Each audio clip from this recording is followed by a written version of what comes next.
Bienvenidos al Congreso de la República.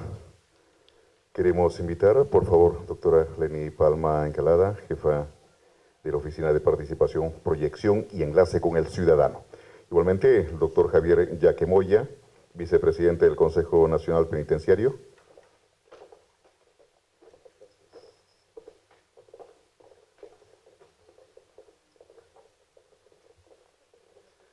Saludamos acompañando a la doctora Leni Palma, al doctor Javier Yaquemoya, al ingeniero José Nicanor González, magíster Andrew Gilmore.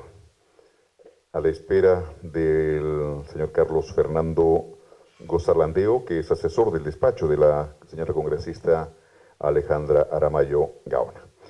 Igualmente el señor congresista Marco Miyashiro, en estos momentos hay el pleno, la sesión del pleno del Congreso.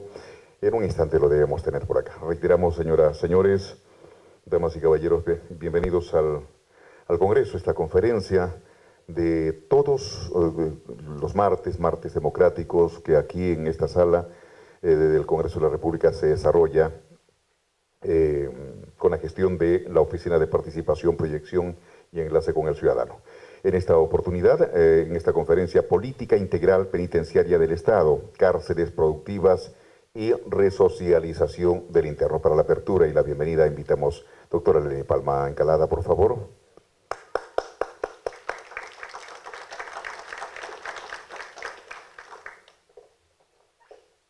Muy buenas noches con todos. En principio nuestro saludo a la mesa de honor que nos acompaña el día de hoy y a todos ustedes por su valiosa participación y el interés que muestran en los temas que el Congreso de la República procura difundir y dar a conocer, no solo sobre la labor parlamentaria, sino también sobre temas de interés y de preocupación nacional.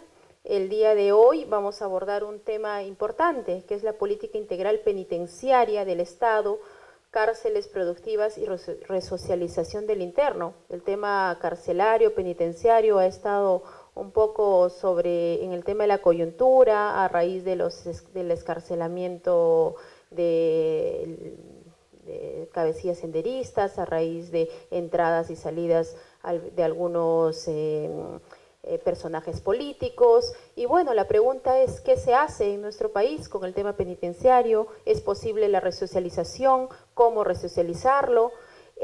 Para responder esas preguntas y sobre esta situación penitenciaria en el país, el día de hoy tenemos el honor de contar con especialistas sobre las materias y de talla internacional. Tal es así que nos visita el día de hoy el señor magíster Andrew Gilmore. Él es presidente ejecutivo de un grupo internacional en seguridad, LLC. Es especialista en cárceles productivas y fortalecimiento de proyectos penitenciarios de alta seguridad a nivel mundial. Él nos va a compartir el tema experiencia internacional en prisiones productivas. Y también nos acompaña el vicepresidente del Consejo Nacional Penitenciario, el doctor Javier Yaquemoya, para que podamos también compartir la situación que atraviesa nuestro país en esta temática.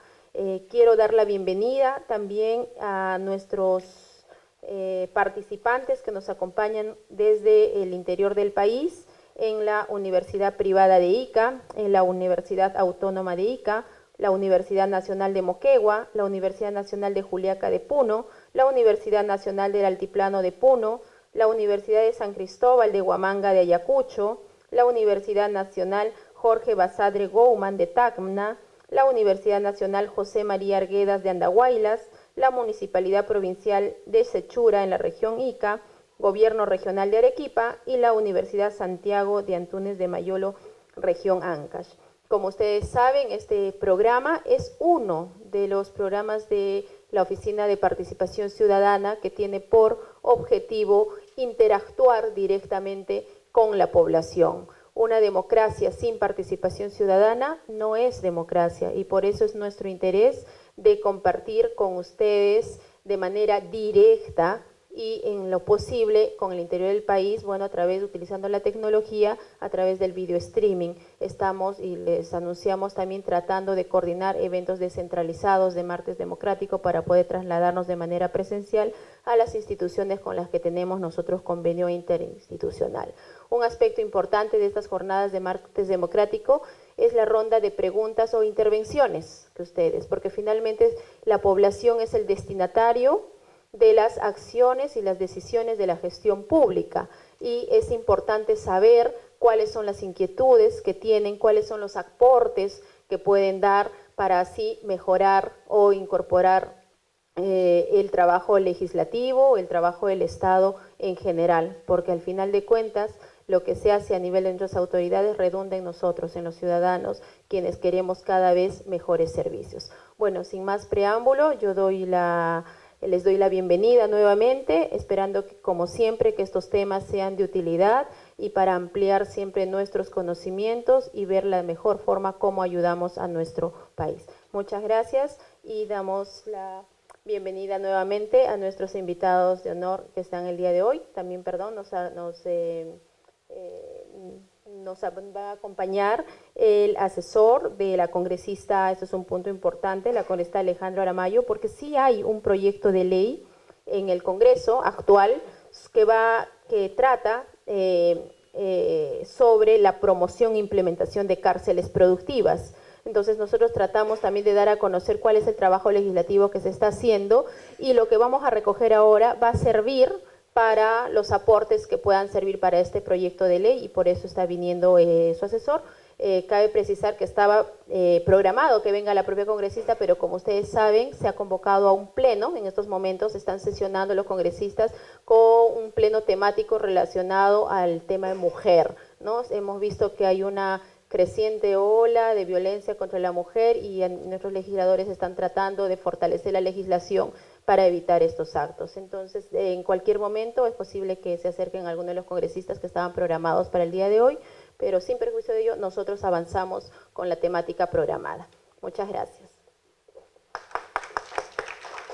Muchas gracias, doctora Leni Palma. Bien, como ya lo ha señalado la doctora Palma, vamos con nuestros expositores durante 20 minutos, los vamos a tener.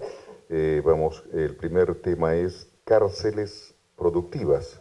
Desde el Instituto Nacional Penitenciario, INPE, el doctor Javier Yaque Moya, él es vicepresidente del Consejo Nacional Penitenciario. Doctor Yaque, por favor.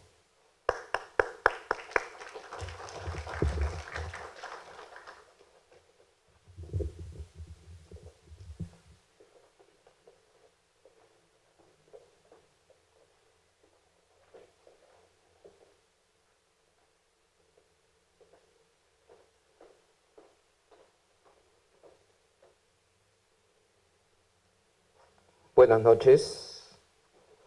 Un agradecimiento al Congreso de la República por la invitación y por abordar este tema como una política de Estado, cárceles productivas. Actualmente tenemos 87.700 internos. La capacidad de albergue es de 39.000 internos. Nos están sobrando, entre comillas, 48.000 internos. No tenemos camas para ellos, no se construyó para ellos. Tienen que dormir en el suelo, muchos de ellos. Tienen que adaptarse a las condiciones carcelarias que el Estado puede brindarles. A pesar de ello, la política penal, las penas cada vez se endurecen más, probablemente sea necesaria esa respuesta de la sociedad, restringir beneficios, aumentar penas. ¿Esa solo tiene que ser la política? Creemos que no. Existen actos crueles en nuestra sociedad y hace que el ciudadano reaccione, pero esa reacción tiene que ser racional. El monstruo de la bicicleta hizo lo que hizo, un acto realmente repudiable que merece toda la fuerza de la ley para quien comete un acto de esa naturaleza, pero el Estado puede responder a esa fuerza de la ley. ¿Tenemos capacidad para responder? No la tenemos, y eso no es de ahora, viene de años, señores. Cuando el Perú estuvo azotado por el terrorismo, las cárceles se construyeron porque se suponía que los procesados o condenados por terrorismo no tenían beneficios penitenciarios. Nadie pensó de que en algún momento iban a trabajar, que los 10 o 20 años de pena en algún momento tienen que cumplirse, y pasado el tiempo iba a ser posible que algunos se acojan a ciertos beneficios, o por último, si no tienen beneficios, tienen que estudiar o tienen que trabajar. Las cárceles como Castro Castro, por ejemplo, el penal Miguel Castro Castro, se construyó en la década del 80 para albergar a procesados o condenados por terrorismo. Solo se construyeron pabellones, no se hicieron ni aulas para estudiar, ni talleres para trabajar. ¿Cómo hacemos ahora para que, teniendo una capacidad determinada, tiene 4 veces más internos, pero tienen que trabajar y tienen que estudiar? Ya no están casi los terroristas de la época, ahora están por otros delitos. ¿Cómo abordamos el tema? Ese es uno de los grandes retos del Estado. Cuando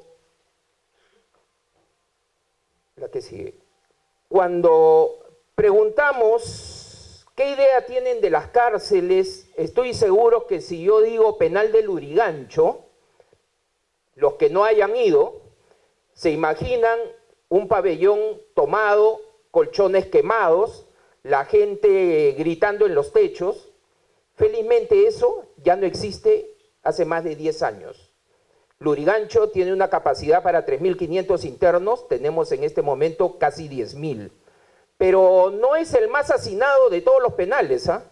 Tiene un hacinamiento de casi 300%, pero tenemos penales como el de Chanchamayo, que tiene un hacinamiento de 550%, repito, 550, o el de Jaén, 470%.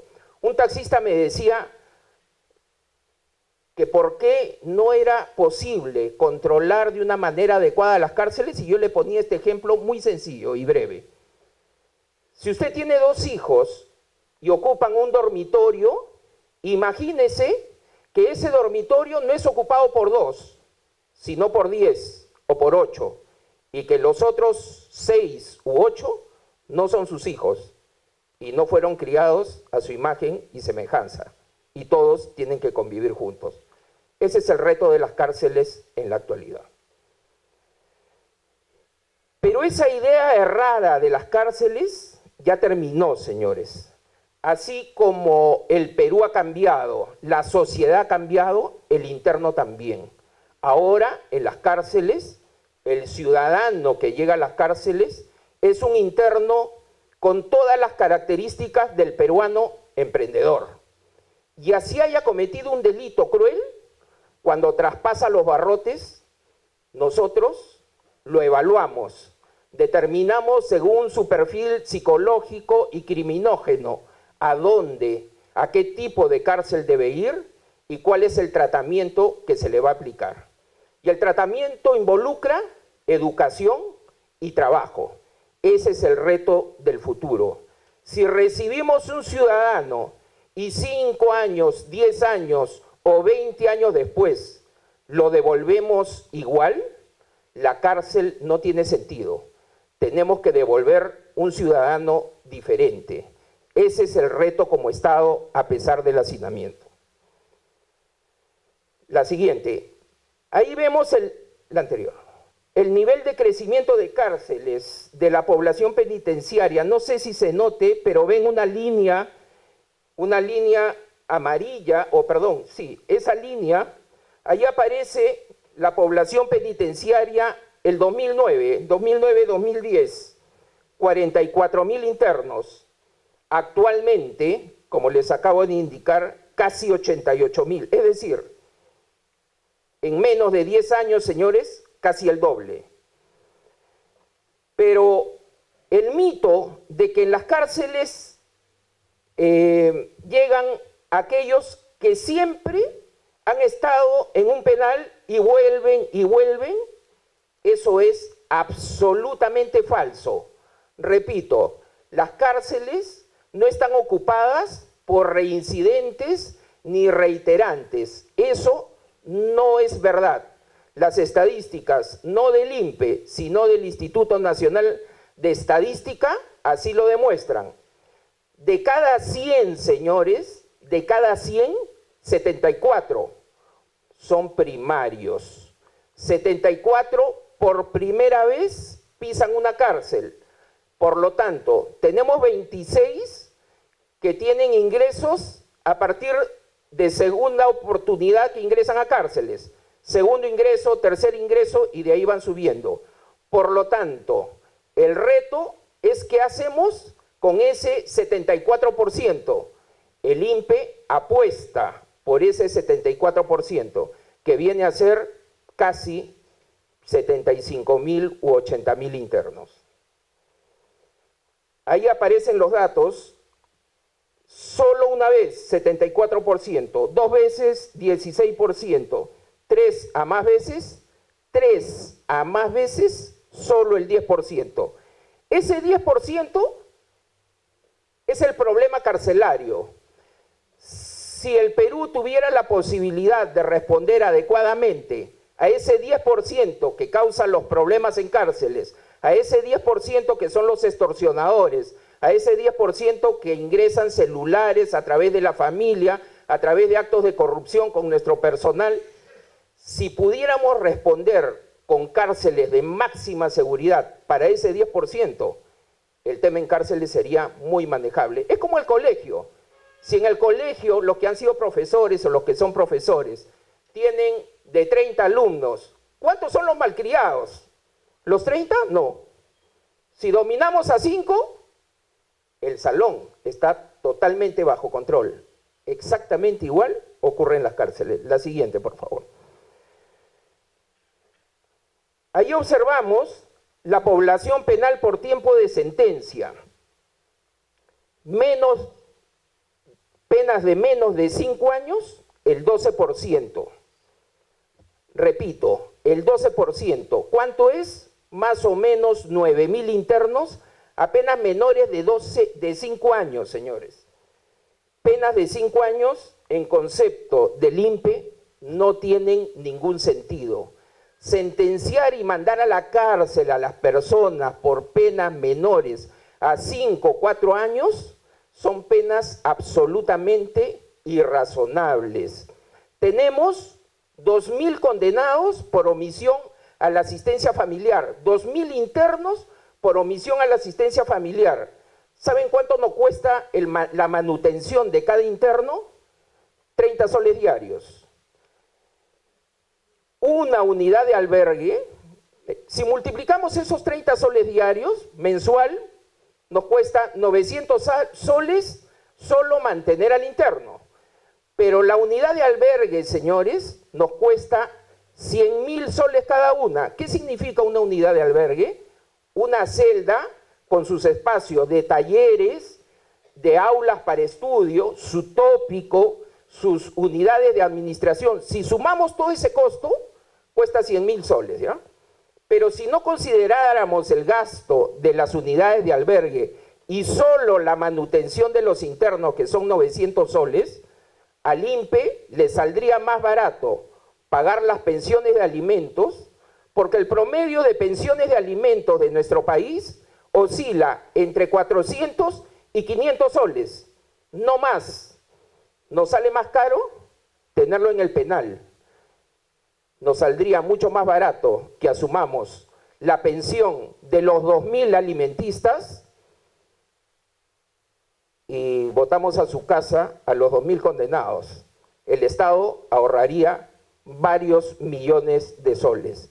Y si le agregamos los 100.000 soles de unidad de albergue, ya ni qué decir. El 12% condenado a penas menores a 5 años. El 45% apenas de 5 a 10 años. Y el 20% apenas de 10 a 15 años. Toda esta población penitenciaria tiene una característica. La siguiente, por favor. Vamos a ver, no, la anterior, la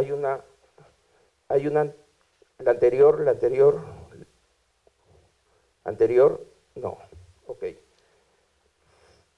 La siguiente, quizá la que sigue, caramba, qué pena. Se nos ha pasado una diapositiva de las principales características de los internos por edad. Por edad. Tiene que estar ahí. A ver, voy avanzando. Señores, de 18 a 19 años es el 1% de la población, es decir, 886 internos. De 20 a 24 años, el 13% de la población. Y así vamos sumando hasta los 50 años. Hasta los 50 años tenemos el 70% de la población. ¿Qué significa? Que la población penitenciaria de nuestro país es una población joven que tiene posibilidades de producir, 50 años de edad. Si sumamos hasta los 60 o 65 años que cualquiera de nosotros trabajaría como ciudadano, o hasta los 70, tendríamos que es casi el 90% de la población. Es decir, los internos de nuestro país están en capacidad de producir y de trabajar. Ese es el reto que lamentablemente no están las edades en la diapositiva. ¿Qué lleva a la cárcel a un ciudadano? A veces creemos que la gente llega a la cárcel simplemente porque les gusta robar, porque les gusta extorsionar. Contexto familiar, según el censo penitenciario del año 2016. A ver. La que sigue. Carambas. La que sigue. ¿Qué nos indica el contexto familiar? Según el censo penitenciario del año 2016, han sido censados los 80.000 internos que estaban en ese momento en el penal. ¿Qué aparece según la información del censo? El 70% de los internos no tienen familiares en la cárcel. El 30% sí lo tiene. Primer factor de riesgo, la familia. 30% tiene familiares en la cárcel. Segundo factor, antecedentes de abandono del hogar, es el segundo círculo. ¿Quiénes abandonaron el hogar antes de los 15 años? El 35%, repito, de los que están en la cárcel, el 35% abandonó el hogar antes de los 15 años. Contexto educativo, el que sigue, por favor. ¿Por qué es importante que un penal en nuestro país tenga aulas para el estudio? Ahí aparecen los datos. 6 de cada 10 abandonó la educación básica, es decir, no terminó educación secundaria. 6 de cada 10. Tercer factor de riesgo. Es por ello que en los penales actualmente, de los 87.000 internos, 17.000 estudian educación básica o educación secundaria. ¿Ok? ¿Por qué? Porque es uno de los factores que los lleva a la delincuencia. Ahí están los datos, no es invento del INPE. Y en la segunda parte aparecen las condiciones que los llevaron a cometer delitos. Necesidad económica en algunos, familia muy pobre, no les gustaba estudiar y otros factores. Y finalmente, el contexto de la comunidad. La siguiente, por favor. En su barrio había pandillas, es decir, ¿cómo influye el barrio para que terminen en la cárcel? Ahí están los datos. No habían pandillas, 53%. Sí habían pandillas, 47%. Otro factor de riesgo. Y finalmente, si antes de la mayoría de edad se relacionaron con amigos que cometían delitos, 65% no y 35% sí. Con esta información, señores, nos lleva a determinar que tenemos que aplicar medidas preventivas y no correctivas para evitar que la gente termine encarcelada. Pasamos a las cárceles productivas. La siguiente, por favor.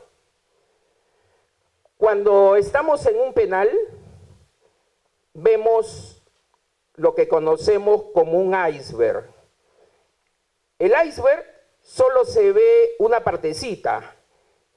El 10% de la montaña de hielo la vemos sobre el mar. El 90% está escondido. ¿Por qué? Porque los internos, señores, los internos son un potencial que tiene, sin importar la comisión de delito, capacidades humanas, habilidades y destrezas para el trabajo. Muchos de ellos son emprendedores. Cuando el INPE no tenía todavía la política de cárceles productivas, no tenía la política del trabajo, en las cárceles el interno se organizaba para trabajar. Ellos mismos formaron sus talleres y la institución tuvo que apoyar en esos talleres, porque era mejor tenerlos ocupados que tener toda una capacidad ociosa. Si los tienen ociosos en los penales, el ocio es la madre de muchos vicios, decían nuestras abuelitas. Es mejor tenerlos ocupados porque finalmente esa ocupación va a generar el cambio en el individuo. Y si los formamos con atención a buenos hábitos de trabajo, vamos a tener el cumplimiento de los objetivos. La gente normalmente ve esa punta del iceberg, dice, no, castiguémoslos, se trata de peligrosos y agresivos, son improductivos, falso, son malos elementos, seguramente, por eso están en la cárcel, pero no implica que una vez estando en el penal, nada debemos hacer respecto a ellos. Tiene que haber una política de Estado para el trabajo o el estudio, que es la única forma de generar un cambio. La siguiente, por favor. Ahí vemos cuáles son los talleres productivos que hay en nuestro país. En nuestro país, las cárceles están divididas en 8 regiones. La región Lima, por ejemplo, incluye el departamento de Lima, el departamento de Huaraz y el departamento de Ica. En estos 3 departamentos tenemos 75 talleres productivos, cerámicas, carpinterías, luego van a ver las cifras de qué tipos de talleres tenemos. La siguiente, por favor. Ahí aparece, la primera barra azul son los talleres de carpintería, el 33% de talleres es de carpintería. ¿Qué significa? Que de los 230 talleres que hay en los 69 penales de nuestro país, 2.568 internos trabajan en carpintería. Y de ahí empieza a bajar. Talleres de trabajos en cuero, el 14%. En confecciones, textiles, el 11%, casi 1.000 internos. En cerámica, 771 internos. Tejidos a máquinas, telares, zapaterías y otros. ¿Qué significa? Al lado derecho tenemos el resumen. ¿Quiénes están inscritos en talleres productivos? 7.600 internos. Y en actividades grupales, 16.000 internos. En total, ¿cuántos internos trabajan? 23.900. Repito, casi 24.000 internos trabajan. ¿Dónde está la diferencia entre el trabajo, donde aparece actividades grupales y talleres productivos? Cuando llegamos al INPE, señores, nuestra gestión tiene aproximadamente año y medio, encontramos a estos talleres, pero ¿qué venía ocurriendo? El interno emprendedor, el que deseaba trabajar, busca a la familia y le dice, cómprame el material, voy a hacer zapatos, por ejemplo. La familia llega con sus cueros bajo el brazo, el interno hace sus zapatos, la familia una semana después, terminados los zapatos, los extrae del penal y los vende a la familia, a los amigos, al barrio. Pero ¿cuántos zapatos pueden colocar de esa manera? ¿Un par? ¿5 pares? ¿O 10 pares quizás? Finalmente, el interno sigue teniendo la capacidad de producción, pero no hay dónde venderlo. Nosotros nos percatamos de ello y por eso cambiamos esa política de producción doméstica por las cárceles productivas. ¿Qué implica la cárcel productiva? Que venga el empresario privado que conoce del mercado y él va a decir, dejemos de producir zapatos, produzcamos polos, produzcamos shorts, produzcamos vestiditos para las mascotas. Yo me voy a encargar de colocarlo en el mercado y tú te vas a encargar de producirlo. De manera tal que el interno va teniendo, adquiriendo una experiencia de trabajo y nosotros lo enganchamos con el estudio. Y el estudio significa que el interno va a ser certificado. Por ejemplo, si hace zapatos, es un aparador, es una de las técnicas de la producción de zapatos.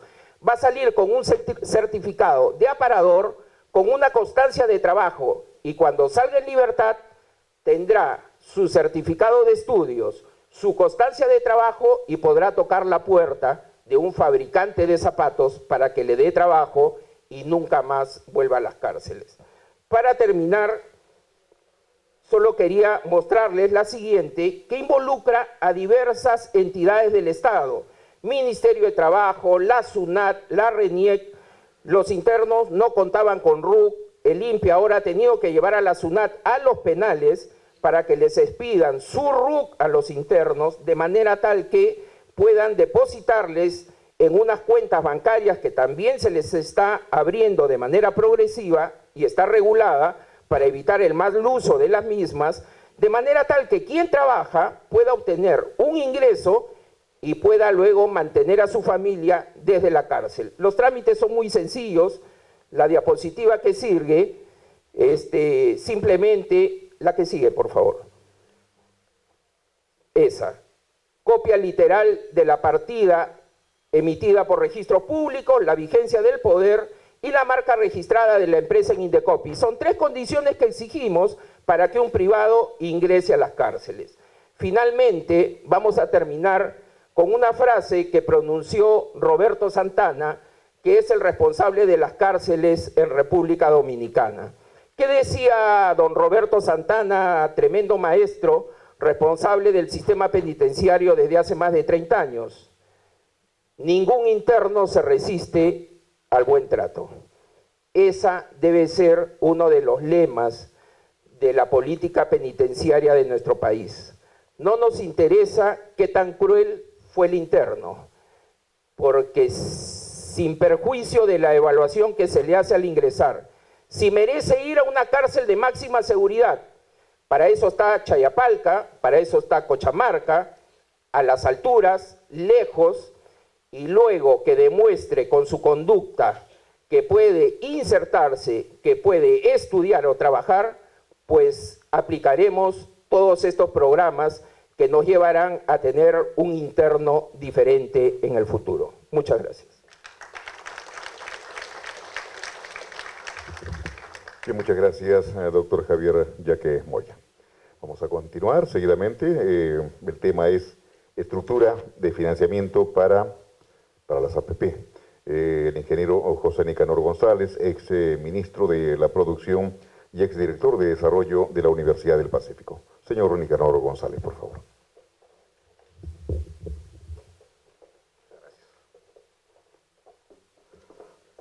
Muy agradecido. Mi agradecimiento reiterado al Congreso de la República, a su Oficina de Participación Ciudadana por esta invitación y mi saludo, por supuesto, a la audiencia que nos honra con su presencia, damas y caballeros, y por cierto a los distinguidos miembros de la mesa de honor.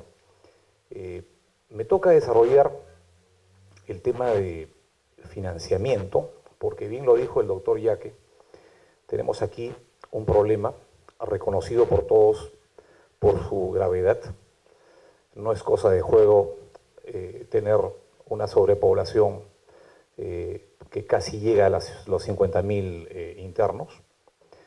Y hay que buscar formas de poder solucionar el problema y no decir que tenemos escasez de recursos y sencillamente quedarnos tranquilos.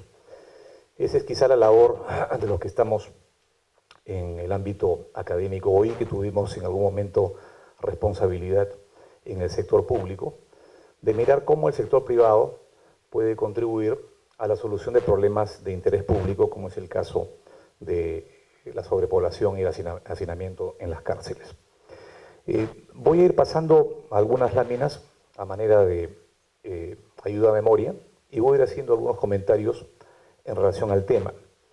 Y es verdad, en los últimos años hemos visto que el gobierno peruano, específicamente el sector justicia y derechos humanos, a través de su brazo operativo, ejecutor, INPE, ha venido promoviendo la implementación de cárceles productivas hacia la reinserción social.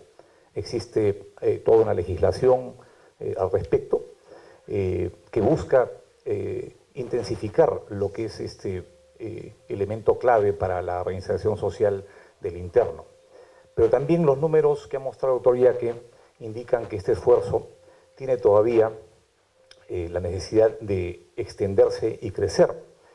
Al momento estamos todavía en una cifra de 7.600 y como bien se ha indicado, existe una población sobre todo de internos primarios que ingresan por primera vez a centros de reclusión y sobre todo un porcentaje alto, un número significativo de internos realmente está por debajo de los 30 años, lo que significa que tiene todo un potencial por delante en la medida que tenga las oportunidades que toda persona que pueda haber fallado en algún momento en la vida merece para poder justamente conseguir esa reinserción en la sociedad.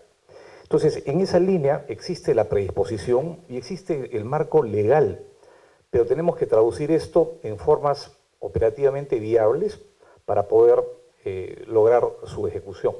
Entonces, en la siguiente lámina reconocemos el problema. Está, digamos, evidentemente confirmado que existe un problema de sobrepoblación y hacinamiento. Pueden ustedes ver los números ahí por oficinas regionales en INPE. Y evidentemente esto requiere una solución, ¿no? Que si vemos, digamos, en el siguiente gráfico, en particular también revela una circunstancia muy particular, y es el hecho que existe un 60% del total de internos con sentencia y el otro 40%, por el contrario, son procesados que no han tenido todavía una sentencia firme y por ende uno se pregunta cuál debe ser la política en relación a personas que están todavía, digamos, en proceso de ser todavía juzgados y sentenciados, ¿no? Pero es la realidad, o sea, del total de internos, 86.229, ustedes observan ahí el número de procesados y sentenciados y evidentemente esto también, digamos, puede ser parte del problema y a la par también una oportunidad para poder eventualmente llegar a su solución. Pero entramos, digamos, de lleno al terreno de los números, ¿no? En el siguiente gráfico observan ustedes que si solamente descansamos en lo que asigna el Tesoro al sector justicia y derechos humanos y de manera específica al INPE, entonces vamos a pasarnos toda una generación o probablemente 2 o 3 esperando la solución a estos problemas si es que no planteamos alternativas innovadoras que puedan ayudarnos realmente a implementar con mayor intensidad y plenamente el concepto de cárceles productivas. Solo con asignaciones del Tesoro Público va a ser totalmente insuficiente el atender todas las demandas acumuladas en este sector en particular. Siguiente. A manera de ejemplo, pongo acá lo que corresponde para inversiones en infraestructura penitenciaria. El monto, como ustedes pueden ver, para el caso de lo que está programado para este año, es insuficiente.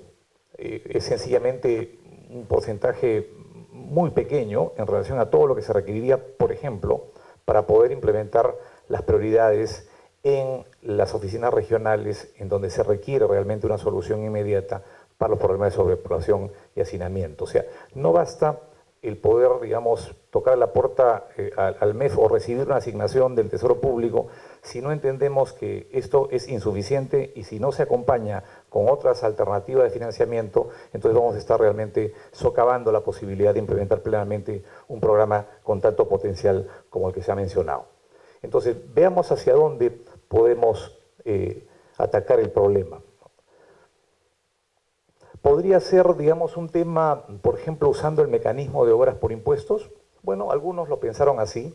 De hecho, el gobierno anterior, me refiero al gobierno que se inició en 2016 y que terminó por las razones que conocemos hace algunos meses, se pensó que efectivamente impulsando obras por impuestos podía llegarse, digamos, a atender diferentes tipos de demandas en diferentes sectores, llámese comisarías, carreteras, trabajos, digamos, también en diferentes sectores a nivel nacional.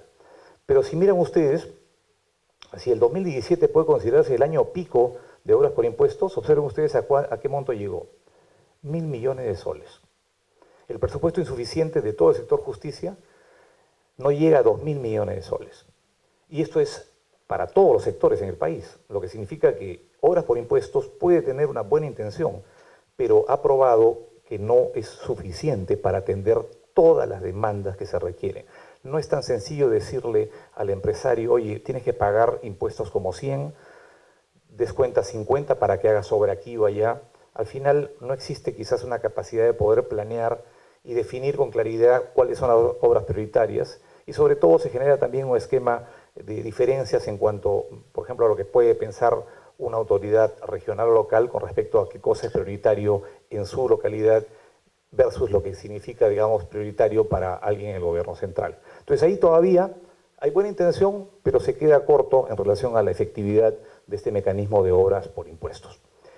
Y luego está el terreno de las obras públicas solas, que son asignaciones, recursos públicos que vienen del Estado, pero que se verían tremendamente apoyadas si es que se tiene un enfoque de asociaciones público-privadas, en donde el Estado pone una parte, podría efectivamente el privado correr el riesgo completo, pero en este caso, siendo un sector tan particular, se requiere básicamente un enfoque combinado, de cofinanciamiento, en donde exista una parte, la más pequeña evidentemente, ¿no?, que la pone el Estado, y luego el componente mayor que lo pone el privado bajo ciertas condiciones que tienen que ser definidas en el tiempo, pero que tienen una ventaja enorme, y es que el Estado no tiene que poner los recursos ahora, sino básicamente los pone después. Y es el privado con el compromiso del Estado el que pone los recursos hoy para luego entregar las instalaciones funcionando y en las condiciones establecidas, por ejemplo,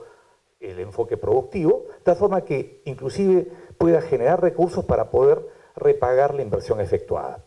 Esto es un tema posible de ejecutar, de hecho se ha hecho de manera, digamos, frecuente en otros sectores, pero es verdad, estamos ingresando quizás con una propuesta innovativa en sectores que no están acostumbrados a la presencia privada, pero que puede ser el inicio de la solución al problema, si es que dotamos de capacidades, ¿no?, a entidades en el ámbito público y a la par vamos aproximando los objetivos y propósitos que persigue un privado para ingresar en un sector de esta naturaleza. Seguramente con mayor detalle tendremos la exposición del señor Gilmore, que nos ilustrará sobre la experiencia internacional para poder entender cómo es que funciona este esquema, que permite justamente la capacitación, la educación del interno, mientras está, digamos, en el periodo, ¿no?, de permanencia en las instalaciones penitenciarias, y luego sale con las habilidades y sobre todo con la actitud para poder reinsertarse en la sociedad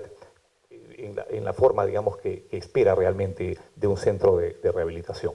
Entonces, aquí hay un enfoque que, reitero, ha funcionado en otros sectores, tiene, digamos, experiencias de éxito en sectores tradicionales, transporte, agua, saneamiento, pero hay que probar cómo es que puede efectivamente contribuir en sectores no tradicionales que no han estado acostumbrados, ¿no?, a esa inyección de capital privado y que sencillamente a través del tiempo han estado esperando la asignación del Tesoro para cumplir con sus obligaciones. Y hemos visto que es realmente insuficiente.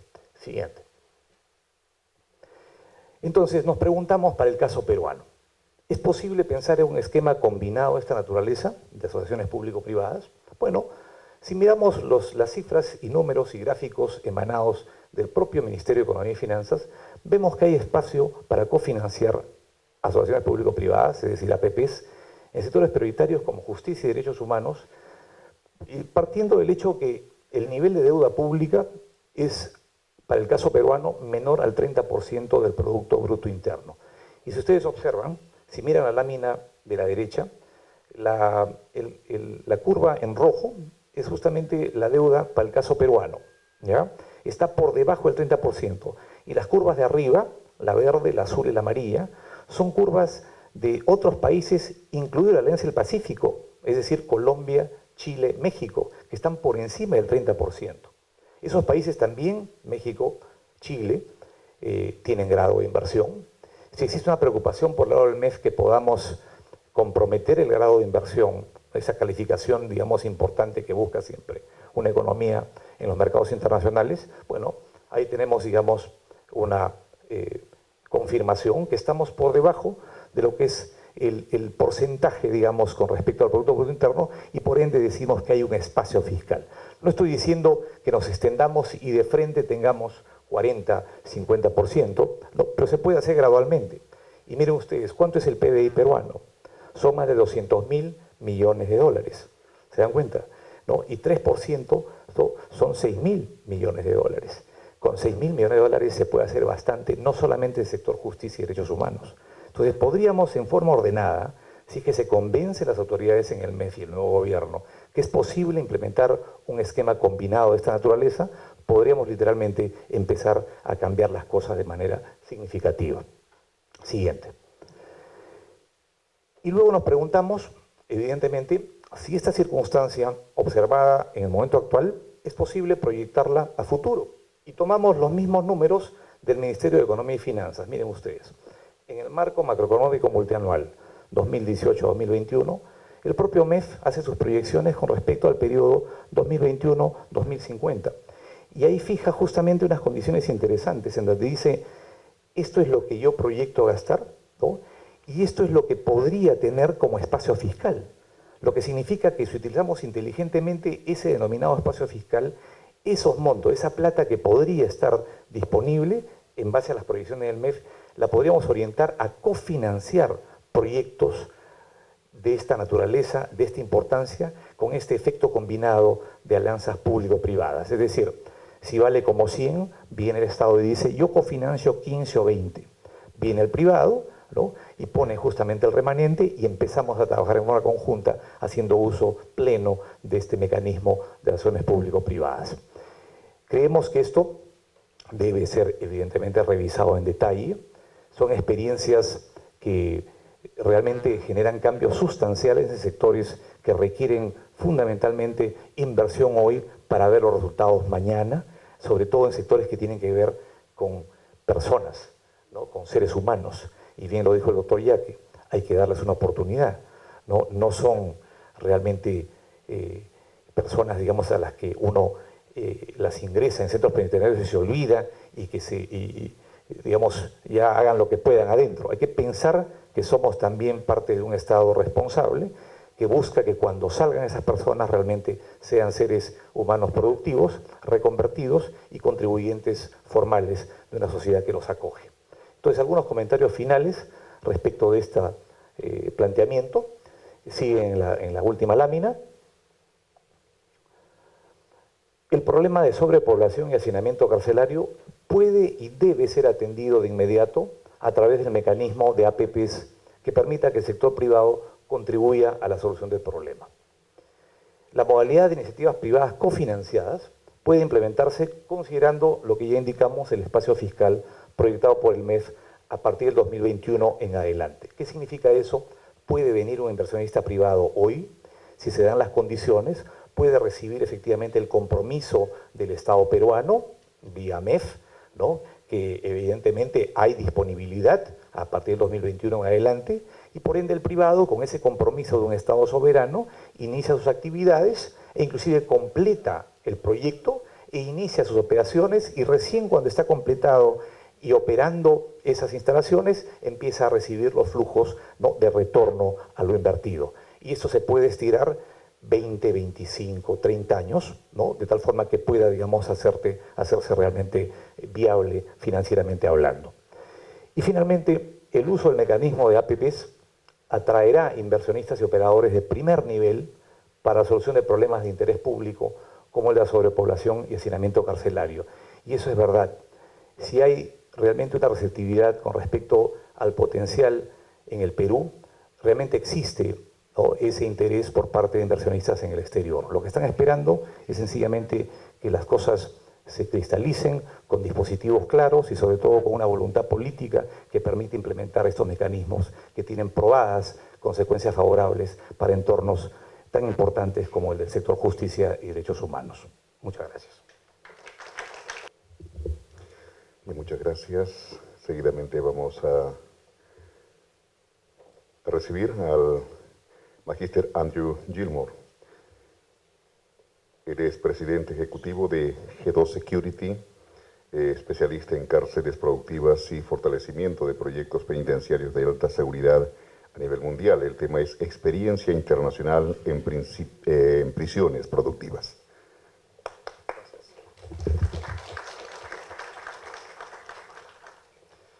Thank you. Let me begin tonight by thanking the Congress, as well as the coordinators of the Martes Democrático program, for inviting me here this evening to this important event. Permítame comenzar agradeciendo al Congreso, así como la jefa y coordinador del programa Martes Democrático, por invitarme a participar en este importante evento. To have such distinguished members of the government here tonight demonstrates not only Peru's awareness of the critical nature of the overpopulation problem, but also signals its commitment to finding, developing, and implementing a solution. To finish, first one must begin, and so I'm heartened by tonight's event. Tener tan distinguidos miembros del gobierno presentes aquí esta noche demuestra no solo la conciencia de la sociedad peruana sobre la naturaleza crítica del problema de sobrepoblación carcelaria, sino que también señala su compromiso de encontrar, desarrollar e implementar una solución. Para terminar, uno debe primero comenzar, y entonces me siento alentado por el evento de esta noche. So what precisely is the extent of the overpopulation problem? In its basic formulation, the problem is simply stated. Peru has 39,158 beds of capacity in its prison system, but houses 86,229 prisoners in that space, and it's 220% overcapacity. ¿Cuál es precisamente el alcance del problema de sobrepoblación? En su formulación básica, el problema simplemente se establece. Perú tiene 39.158 camas de capacidad de albergue en su sistema penitenciario, pero alberga a 86.229 reclusos en ese espacio. Esto resulta en una sobrepoblación de 220%. So when we speak of the overpopulation problem, what we're really talking about is two separate problems. First, the actual overcrowding of the Peruvian prison system that is materially contributing to inhumane conditions for large numbers of Peruvian citizens. And we must always remember the clear and present fact that despite being detained by the state, inmates are always citizens of the Republic of Peru, and as such are entitled to the same basic human rights and living conditions as are all Peruvians. Cuando hablamos del problema de sobrepoblación, estamos hablando realmente de dos problemas separados. En primer lugar, la sobrepoblación real del sistema penitenciario peruano que está contribuyendo materialmente a las condiciones humanas para un gran número de ciudadanos peruanos, porque siempre debemos recordar el claro hecho presente que, a pesar de estar detenidos por el Estado, los reclusos siempre son ciudadanos de la República del Perú, y como tales tienen los mismos derechos humanos básicos y condiciones de vida que todos los peruanos. But even more important, by the condition in which it houses its prisoners. 40% of which are in pretrial detention and have yet to be convicted of any crime, the procesados, and the other 60% of the detainees, 75% of which have an average sentence length of less than 7 years. Pero también, y lo que es más importante, el impacto de las externalidades negativas impuestas a la sociedad civil peruana por las condiciones en que alberga a sus detenidos. El 40% de los cuales se encuentran en prisión preventiva y aún no han sido condenados por ningún delito, los procesados, y otro 60% de los detenidos, los sentenciados. El 75% de los cuales tienen una duración promedio de sentencia de menos de 7 años. This means that most prisoners come back into civil society, a fact that makes it extremely important to ensure that the reinsertion of inmates into Peruvian society takes place according to its sociocultural norms.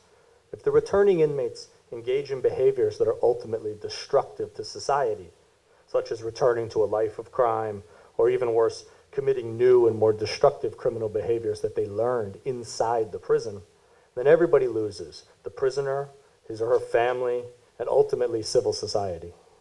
Eso significa que la mayoría de los reclusos regresan a la sociedad civil, un hecho que hace que sea extremadamente importante asegurar que la reinserción de los reclusos en la sociedad peruana se lleve a cabo de acuerdo con sus normas socioculturales.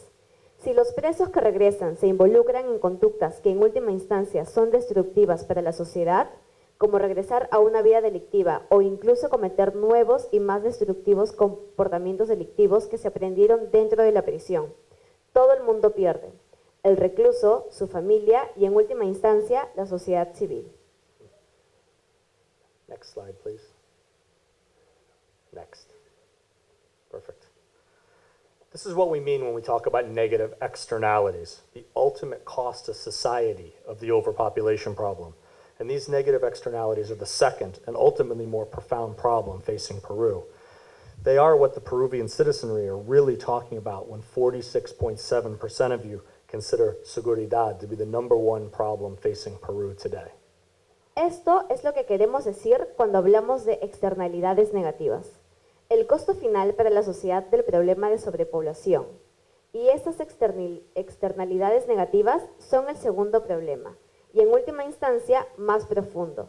De eso es lo que la ciudadanía peruana realmente habla cuando el 46.7% de la población considera la seguridad el problema número 1 que enfrenta el Perú hoy.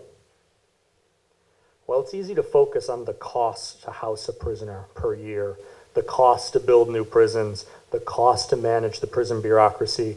This is because costs are easy to measure. A more productive way to view the problem is to acknowledge that a citizen is an economically and socially productive unit. When the state imprisons a citizen without thought for his eventual reinsertion into society, that citizen ceases to be economically and socially productive. They become a cost.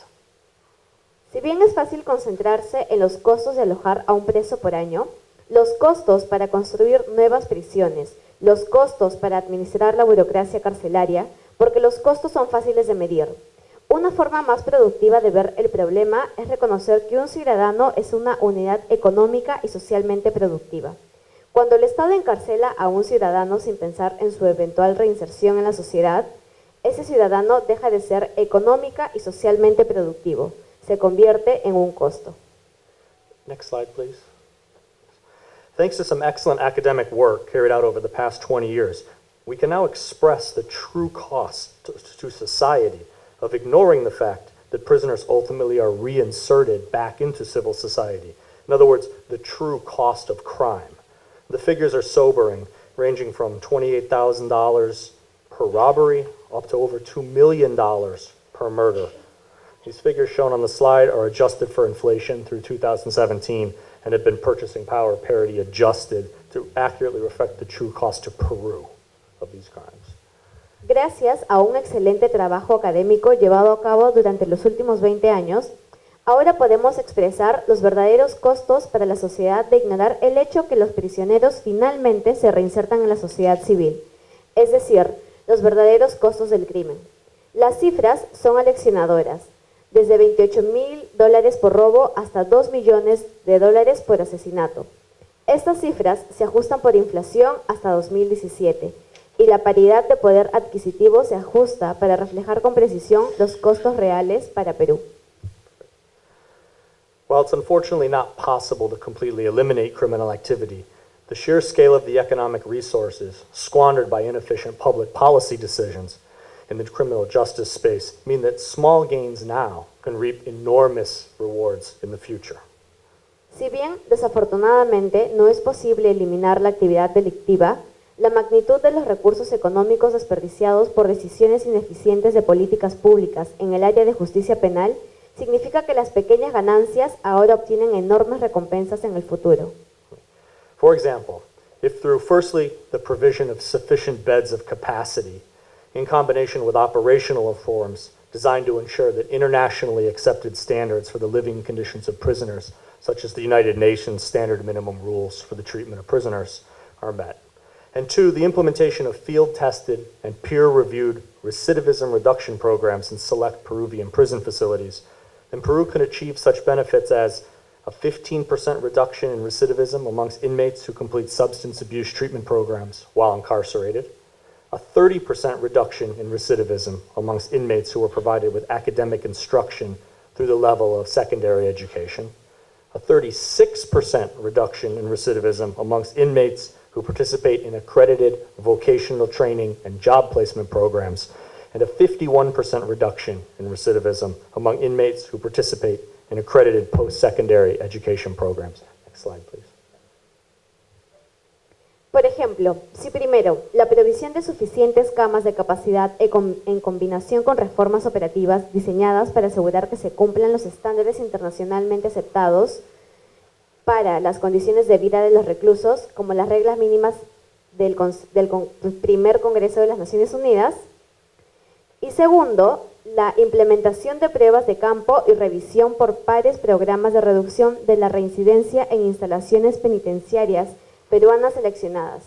Luego Perú puede lograr beneficios tales como: número 1, una reducción del 15% en la reincidencia entre los reclusos que completan programas de tratamiento de abuso de sustancias mientras están encarcelados. Número 2, una reducción del 30% en la reincidencia entre los internos que reciben instrucción académica al nivel de educación secundaria. Número 3, una reducción del 36% en la reincidencia entre los reclusos que participan en programas de capacitación vocacional y colocación laboral acreditados. Número 4, una reducción del 51% en la reincidencia entre los reclusos que participan en programas acreditados de educación postsecundaria. Next slide. One more, please. Again. Perfect. Let us assume that despite such large percentage gains, that due to structural constraints and budget constraints, that these programs were only offered to 11,000 prisoners here in Peru, which is roughly 12% of the current inmate population. In that case, we could expect to eliminate over 8,500 instances of recidivation over a 25-year period. If we examine the annual breakdown of crimes that has resulted in an incarceration event in Peru, then assuming that reduction in recidivism, we find that such a reduction saves the Peruvian people $834,717,000. Next slide, please. Next slide. Perfect. Supongamos que, a pesar de los grandes beneficios porcentuales, debido a limitaciones estructurales y presupuestarias, estos programas solo se ofrecieran a 11.000 presos, aproximadamente el 12% de la población actual de reclusos en el Perú. En ese caso, esperaríamos eliminar 8.502 instancias de reincidencia en un periodo de 25 años.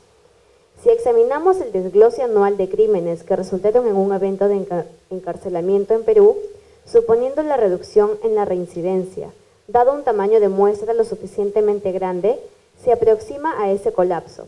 Extrapolamos las reducciones esperadas en tipos de delitos específicos que suman 8.502 y encontramos que tal reducción le ahorra al pueblo peruano $834.717.609. Next slide, please. And this is just the figure before of the indirect social costs. If we add the tangible savings, such as the fact that fewer prisons must be built and operated, and that each inmate successfully reinserted into society, becomes economically productive, that is to say, paying taxes, contributing labor and services to the Peruvian GDP, we estimate these savings to be more than 10 times greater at $8.65 billion. Y esta es solo la cifra de los costos sociales indirectos. Agregar ahorros tangibles, como el hecho de que se deben construir y operar menos cárceles y que cada recluso al reinsertarse exitosamente en la sociedad se vuelve económicamente productivo, paga impuestos, contribuye con mano de obra y servicios al PBI peruano, estimamos que el ahorro será 10 veces mayor, quiere decir $8.648.261.160. And these figures are net figures. And what that means is they include the costs of implementing the reform programs, both hard costs, property, plant, and equipment, and soft costs, such as maintenance, staffing costs, and program development, consulting costs. Y esas cifras son cifras netas, es decir, incluyen los costos de implementación de los programas de reforma, tanto costos duros, propiedad, planta y equipo, como costos blandos, costos de operación y mantenimiento, costos de personal, desarrollo de programas y costos de evaluación. So let's repeat. In order to capture these benefits, Peru needs to shift its focus to the rehabilitation of inmates and their eventual reinsertion into productive society. That need in turn gives rise to a requirement to design, construct, and operate modern justice facilities that are fit for use. Facilities that are designed to facilitate the delivery of the rehabilitation and reinsertion programs, services necessary to capture the economic benefits we've just discussed. It cannot be emphasized enough, however, that construction alone is not a solution to these problems. Entonces, recapitulemos. Para obtener estos beneficios, el Perú necesita cambiar su enfoque sobre la rehabilitación de los internos y su eventual reinserción en la sociedad productiva. Esa necesidad, a su vez, da lugar a un requisito para diseñar, construir y operar instalaciones modernas de justicia que sean aptas para el uso. Instalaciones diseñadas para facilitar la prestación de los programas y servicios de rehabilitación y reinserción necesarios para que puedan obtenerse los beneficios que acabamos de presentar. Sin embargo, nunca es suficiente enfatizar que la construcción por sí sola no es una solución a estos problemas. Let us examine why this is the case. Firstly, capital expenditure is prohibitive given current budgetary constraints, and build, operate, transfer, where the constructor finances and then is repaid over time, is even more expensive than pure obras públicas over the long term due to the financing spread between the government's cost of capital and the constructors. Vamos a examinar por qué este es el caso. Número 1. El costo de CAPEX es prohibitivo dadas las restricciones presupuestarias actuales y BOT, Build, Operate and Transfer, construir, operar y transferir, es más costoso que las obras públicas a largo plazo debido a la distribución de financiamiento entre el costo de capital del gobierno y el del constructor.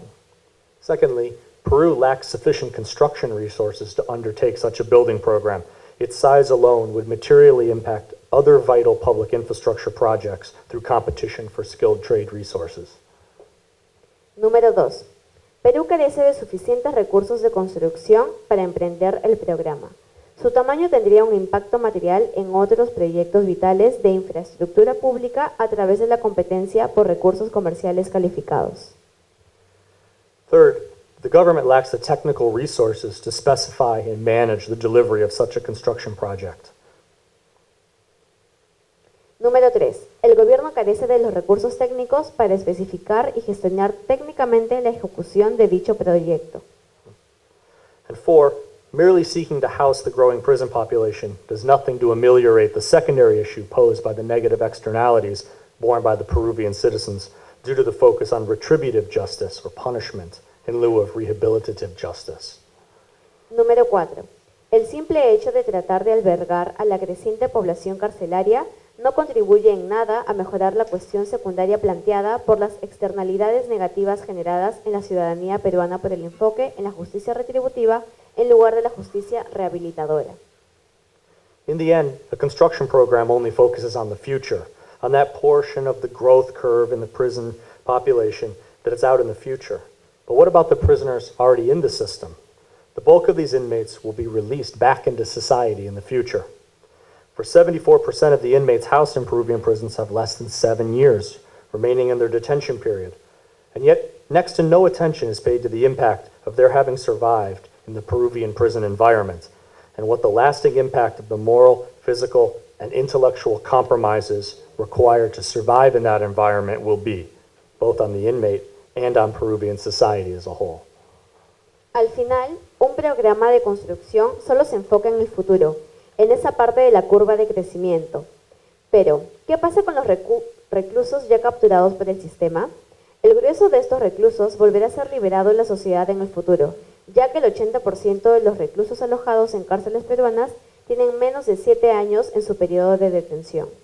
Y sin embargo, casi no se presta atención al impacto de haber sobrevivido en el entorno carcelario peruano, y menos aún al impacto permanente de los compromisos morales, físicos e intelectuales requeridos para haber logrado sobrevivir tanto sobre el recluso como sobre la sociedad peruana en general. To solve this portion of the problem and eliminate the negative externalities associated with the inadvertent creation of career criminals requires the shifting of the inmate management mentality to an inmate-centric point of view. One which acknowledges that inmates are human beings and are still entitled to the provision of certain rights by the state. One that acknowledges that the vast majority of inmates will be reinserted into civil society in the future, and therefore that a rigorous focus on rehabilitation, on academic education, technical education, spiritual nurturing, the provision of basic medical and dental services, the provision of sufficient food and a safe environment, and the inclusion of community support programs and groups in the lives of inmates, with a sole focus on reducing recidivism, is what's required. El gobierno y por extensión la ciudadanía peruana están destruyendo activamente. Skip that one. Oh, pero Next paragraph. like the first thing you said, and then I'm gonna read like the other 2 points. Okay. The letter A. Yep. Okay. A. Reconoce que los internos son seres humanos y aún tienen derecho a la previsión de ciertos derechos por parte del Estado. B. Reconoce que la gran mayoría de reclusos se reinsertará en la sociedad civil en el futuro. Y C. Por lo tanto, un enfoque riguroso en la rehabilitación de los internos. Educación académica, educación técnica, nutrición espiritual, provisión de servicios médicos y dentales básicos, provisión de alimentos suficientes, provisión de un ambiente seguro, inclusión de programas de apoyo comunitario y grupos en la vida de reclusos, etc., con el único objetivo de reducir la reincidencia. And we can sort all of the program services and resources required to support such a rigorous focus on rehabilitation into 5 essential elements, all of which are equally necessary for the execution of any serious criminal justice reform program. Podemos clasificar todos los programas, servicios y recursos necesarios para apoyar un enfoque tan riguroso en la rehabilitación en 5 elementos esenciales, todos los cuales son igualmente necesarios para la ejecución de cualquier programa serio de reforma de la justicia penal. Firstly, vocational training and productive work opportunities. It is imperative that inmates not feel ostracized from society at large, and maintaining their capacity for productive work is such a core element of any program designed to maintain inmates' sense of self-worth. Such program must pay market competitive wages to participating inmates, wages which are held in escrow on their behalf in individual accounts until their release. And furthermore, industrial program partners must be located, sought out to provide known offtake employment opportunities for soon-to-be released inmates, as there is a demonstrable link between a released inmate's employment status and the probability that he will recidivate. Número 1. Entrenamiento vocacional y oportunidades de trabajo productivo. Es imperativo que los reclusos no se sientan marginados de la sociedad en general y mantengan su capacidad de trabajo productivo como un elemento central de cualquier programa diseñado para mantener su sentido de autoestima. Dichos programas deben pagar salarios competitivos en el mercado a los presos participantes, salarios que se mantendrían depositados a su nombre en cuentas individuales hasta su liberación.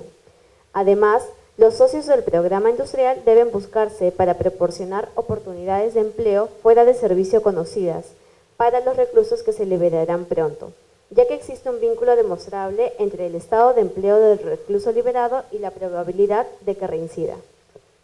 Secondly, accredited certificate and degree granting educational programs. These programs must range from basic literacy through primary, secondary, and even post-secondary levels of education, and they must be the equivalent in curriculum and quality to publicly available schooling. Any organ that is not utilized will atrophy, and the atrophy of the mind must be prevented if inmates are to be successfully reintegrated into civil society upon release. Ideally, the degree granted will be deemed by local and national accreditation authorities to be identical to that granted to students at academic institutions outside of the criminal justice establishment. Número 2. Certificado y programas educativos de otorgamiento de grado. Estos programas deben abarcar desde la alfabetización básica hasta la educación primaria y la secundaria, y deben ser equivalentes en el currículo y la calidad de la escolaridad pública. Cualquier órgano que no se utilice se atrofiará, y la atrofia de la mente debe evitarse si los reclusos se reintegran con éxito en la sociedad civil al momento de la liberación. Idealmente, el grado otorgado se considerará para las autoridades locales y nacionales de acreditación como idéntico al otorgado a los estudiantes en instituciones académicas similares a las del establecimiento de justicia penal. 3. Pre- and post-release support programs to nurture the physical, spiritual, and emotional health of the inmates, including substance abuse treatment programs, medical and dental health services, job search support, social norms counseling, and community reintegration programs. These programs must be offered to both inmates within the prison environment itself and to recently released inmates during the critical early phase of their reintegration in society. In other words, we can't just be giving a released prisoner $10 and a bus ticket and calling that support. Número 3. Programas de apoyo previo y posteriores a la liberación para nutrir la salud física, espiritual y emocional de los reclusos, incluidos, entre otros, programas de tratamiento de abuso de sustancias, servicios de salud médica y dental, apoyo en la búsqueda de empleo, asesoramiento en normas sociales y programas de reintegración comunitaria. Estos programas deben ofrecerse tanto a los reclusos dentro del entorno penitenciario como a reclusos recientemente liberados durante la fase inicial crítica de su reintegración en la sociedad. En otras palabras, no se puede dar a un recluso liberado $10 y un boleto de autobús y llamarle a eso apoyo. 4. Continuous community outreach. Prisons must be integral parts of the community that surrounds them, as well as the various communities from which they draw their inmates. Effort must be given to creating an environment that, while it is physically separated from society, is not wholly outside of society. This is the razor's edge, where the impulse to punish at the individual level must be resisted, for it leads only to pervasive damage to civil society at large in the long run. In mathematics, there's a parable about a butterfly that flapped its wings in Peru, and it triggered a chain of events that caused a hurricane in Haiti.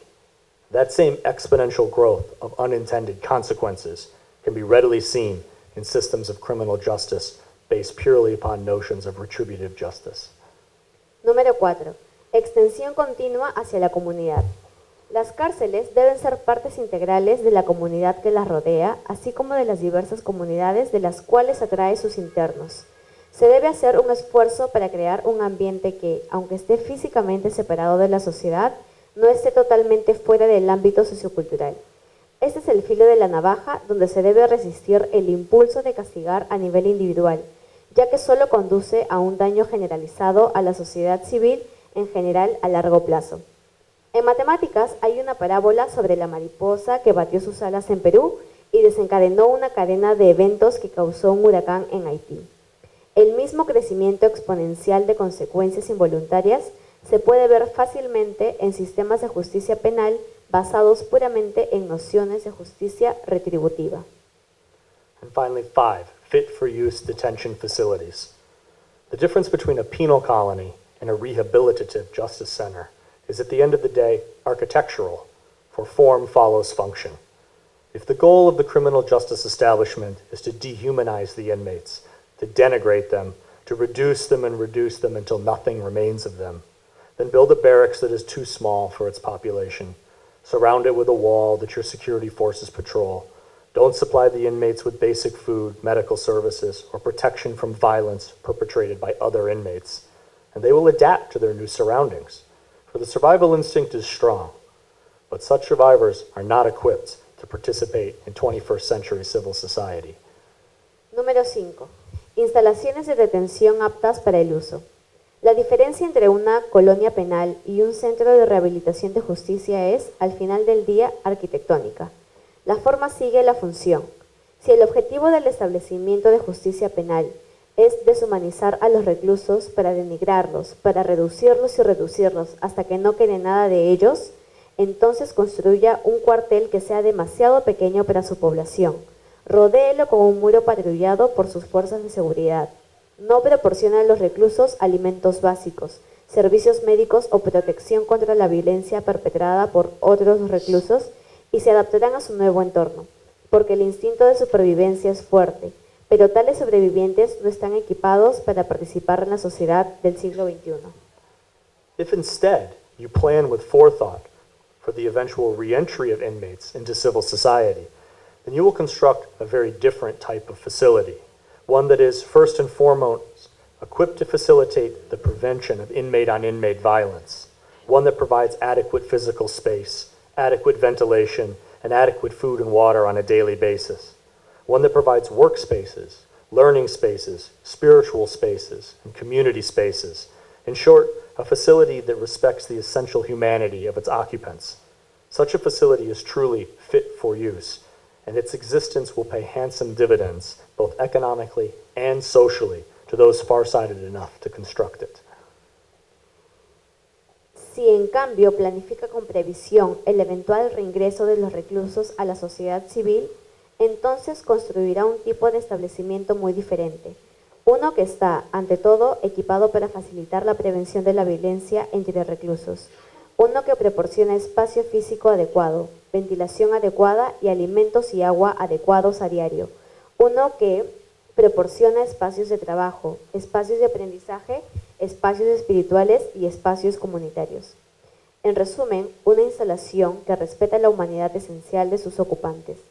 Tal instalación es realmente apta para el uso y su existencia rendirá buenos dividendos, tanto económica como socialmente, a aquellos que tengan la suficiente visión para construirla. Okay, so we've demonstrated that a paradigm shift focused on the creation of an inmate-centric environment is both desirable and feasible. So how do we go about implementing it within the legal constructs of the Peruvian state? Esperamos haber demostrado entonces que un cambio de paradigma enfocado en la creación de entornos centrados en los reclusos es deseable y factible. ¿Cómo hacemos entonces para llevarlo a cabo dentro de las exigencias legales del Estado peruano? Luckily, the Peruvian government has already created the necessary regulatory and legal apparatus to support this solution, the public-private partnership.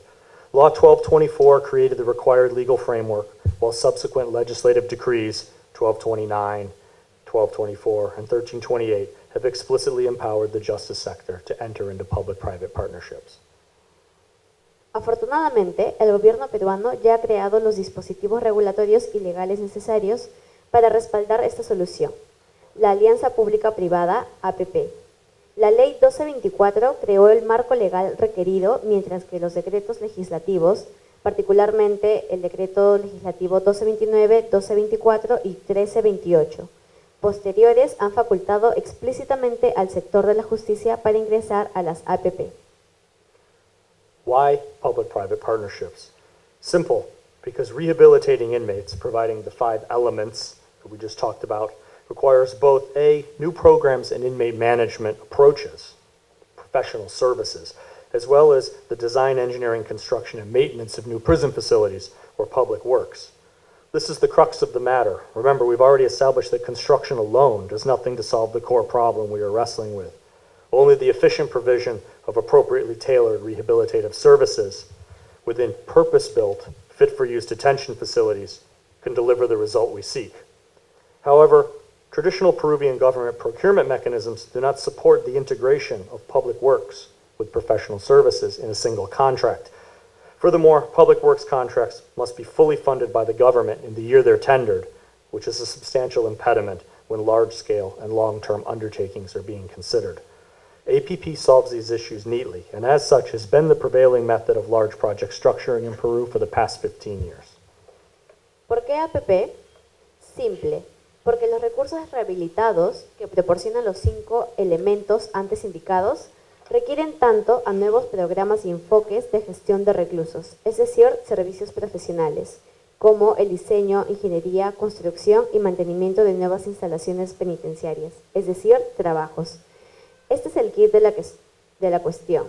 Recuerde, ya hemos establecido que la construcción por sí sola no resuelve el problema central con el que luchamos. Solo la provisión de servicios de rehabilitación adaptados de forma adecuada dentro de un uso eficiente, diseñado para el buen uso de las instalaciones de detención, pueden ofrecer el resultado que buscamos. Sin embargo, los mecanismos tradicionales de contratación pública peruana no respaldan la integración de las obras públicas y los servicios profesionales en un solo contrato. Además, los contratos de obras públicas deben ser financiados en su totalidad por el gobierno en el año en que se licitan, lo que es un impedimento sustancial cuando se están considerando compromisos a gran escala y largo plazo. APP resuelve estos problemas cuidadosamente y, como tal, ha sido el método predominante de estructuración de grandes proyectos en el Perú durante los últimos 15 años. Next slide. Next slide. Forward. Other. Yep. One more. One more. Una más. Una más. Una más. There we go. Last two paragraphs on the last page. More humane conditions for prisoners, massive economic gains, and materially improved social cohesion. All that is necessary to start achieving these laudable goals is the publishing a supreme decree to open the submission window for APP proposals from interested sponsors, as prescribed by Peruvian Law 1224. Let's not wait, let's do it today and move forward boldly into the future. Condiciones más humanas para los presos, ganancias económicas masivas y una cohesión social mejorada. Todo lo que se necesita para comenzar a lograr estos loables objetivos es la publicación de un solo decreto supremo para abrir la ventana de presentación de propuestas de APP de patrocinadores interesados, según lo que establece el propio decreto legislativo 1224. No esperemos, hagámoslo hoy y avancemos audazmente hacia el futuro. Gracias. Bien, muchas gracias. Thank you very much. Dije gracias. No, muchas gracias. Exposición de Mr. Andrew Gilmore.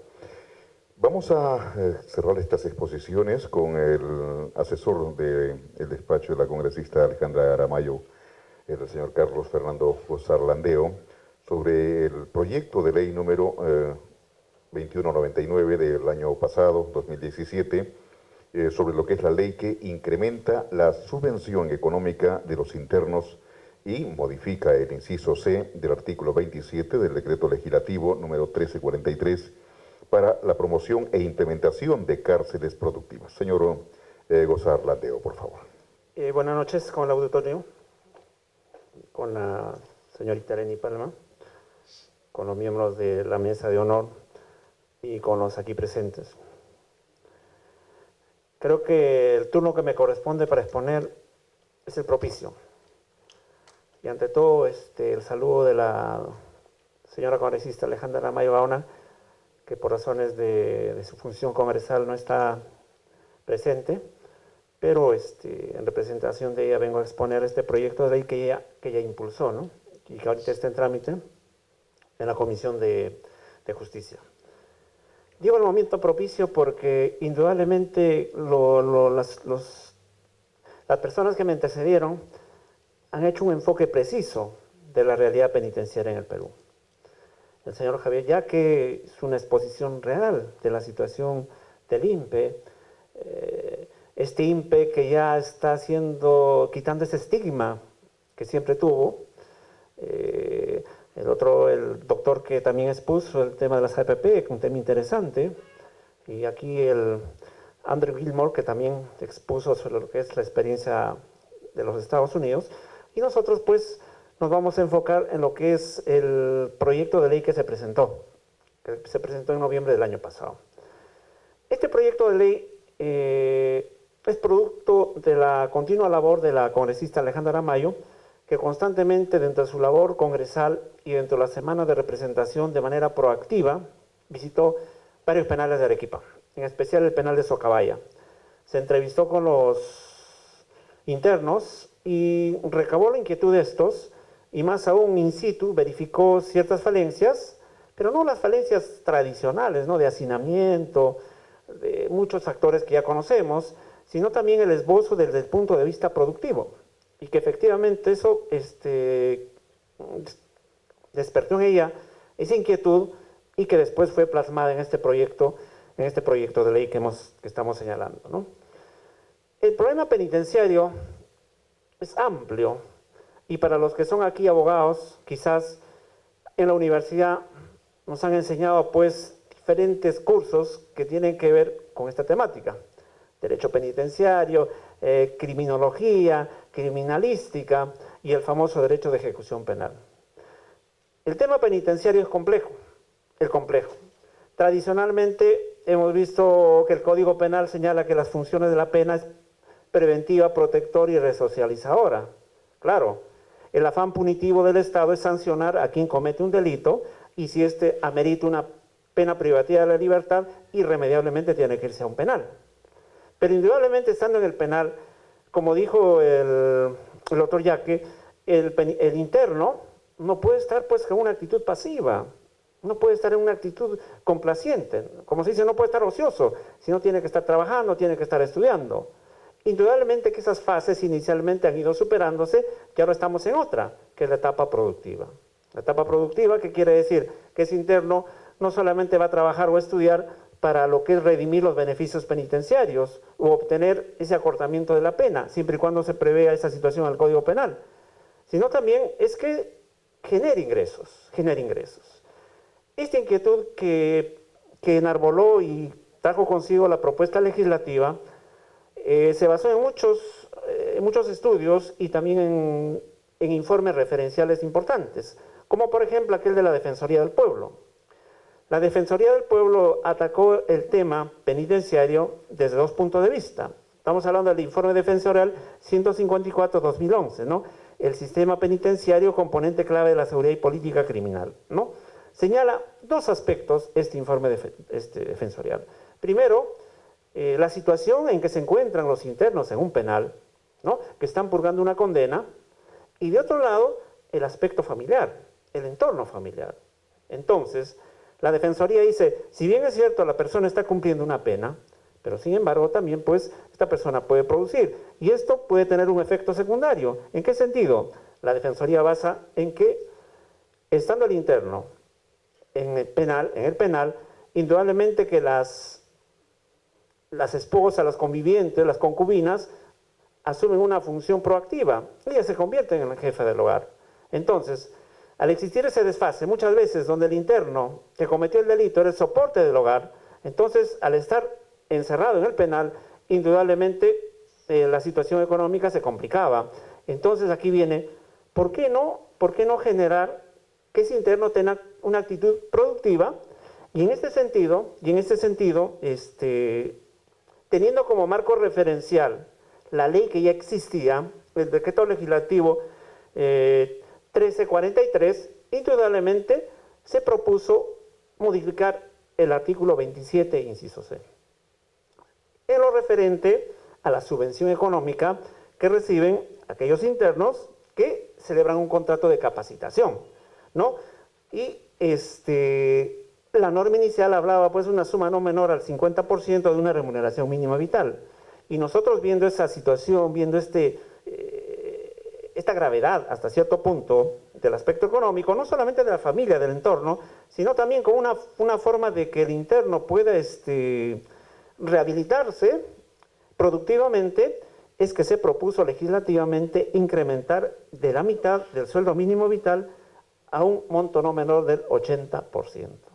Entonces, esa es la propuesta legislativa que hemos desarrollado y que ha servido no solamente, repito, in situ, verificar la situación por parte de la congresista Alejandra Aramayo, sino también en estudios de la Defensoría del Pueblo y otros estudios que nos permitió postular, y a través de una propuesta legislativa, en la medida de lograr que se pueda incrementar a un 80% como mínimo la la subvención económica, ¿no? Estamos hablando de subvención económica, no de remuneración, porque aquí no estamos frente a un contrato laboral, porque simple y llanamente no se dan los presupuestos para esta situación. Una subvención económica que tiene sus propias peculiaridades, esto es, no está afecto a impuestos, no está afecto a retenciones de salud, ¿no? O aportes de otro tipo, sino en ese contexto nosotros se propone, ¿no?, hacer esta modificatoria. Bueno, habrá ciertas críticas, indudablemente que las va a haber, ¿no? Pero yo pienso que igual que la señora congresista, mientras no se proponga legislativamente, mientras no se someta a debate esta situación, indudablemente no vamos a llegar a un buen puerto, ¿no? Y bajo ese contexto es que, repito, se presentó la propuesta legislativa, está en comisiones y después de los informes previos, pues esperamos que se elabore el predictamen, se someta a debate en la Comisión de Justicia y tenemos la certeza que va a ser aprobada y después será vista en el Pleno, ¿no? Y es una especie de reivindicación para los internos. El hecho de que estén sometidos a la privación de la pena privativa de la libertad no quiere decir que todos sus derechos están suspendidos. Hay derechos fundamentales que preservan, ¿no? Y ¿por qué no darle en una etapa donde está la productividad? Entonces, ellos también deben estar acorde y si el Estado le da esas facilidades conjuntamente con la inversión privada, claro que aquí también está inmiscuida, entonces yo creo que al final se puede lograr un buen puerto y en todo caso, pues, establecer esta mejora que va a beneficiar, como repito, tanto al interno en sí como al entorno familiar y aparte de la rehabilitación, ¿no?, también ver en algo lo que es la productividad, ¿no? A grandes rasgos, esa es la esencia del proyecto de ley que me toca a mí exponer, ¿no? Y muchas gracias por su atención.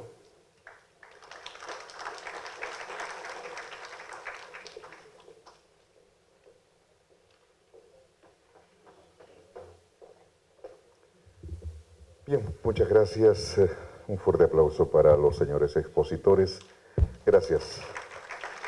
En esta conferencia sobre política integral penitenciaria del Estado, cárceles productivas y resocialización del interno.